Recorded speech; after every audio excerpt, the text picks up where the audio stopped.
When you were making the film, some people told you that this was a movie that was only for 3 people, but Vincent was creating, at least from what I got from your film, is that he was creating for the future. Isn't that true? Is that I think he was happy with what he was doing, and I think it was a little frustrating, more than a little, to him that other people couldn't see it, but this notion that he wanted success, or that when he got success, whatever we call success, whereas people are giving you money or you're famous, was not particularly the issue. The success is creating the work. So when Willem Dafoe is sitting in that field pouring dirt on his face, smiling, and he has a big smile on his face, I would say that man is successful. At that moment in time, he was exactly in the right place, doing what he wanted to do. He painted more paintings in the last 2 years of his life than he did in his whole life. I mean, he did paint 75 paintings in 80 days in Auvers-sur-Oise. And so, again, the notion that he killed himself, a lot of people think that it was the general prognosis that he killed himself, but it seems that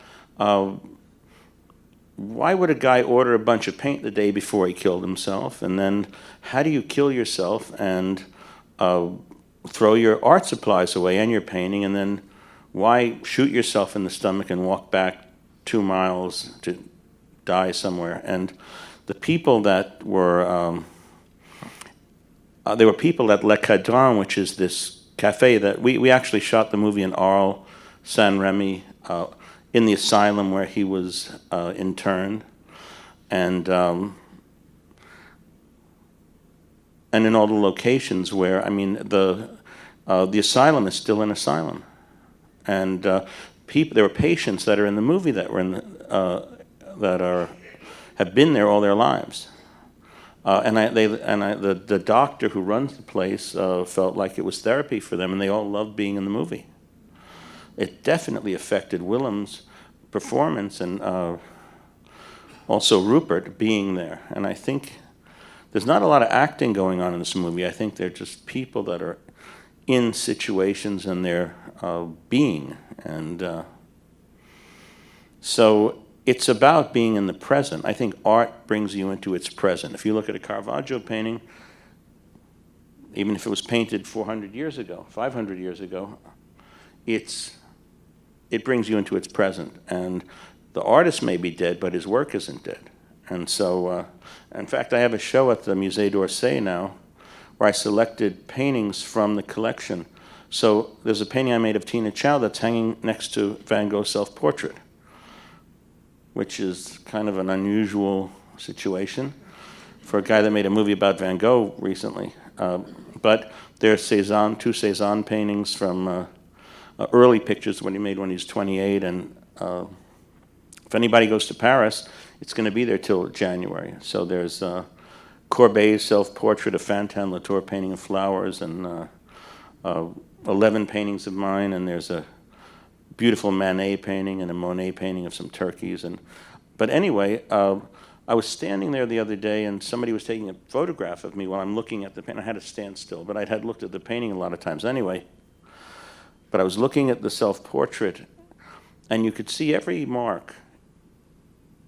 Every mark has its autonomy. And at a certain moment, you step back, and it becomes a face, or it becomes a thing, a pictorial thing.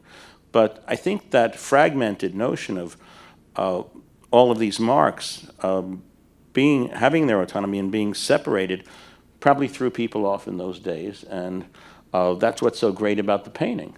And so, for example, Van Gogh never saw a Goya painting.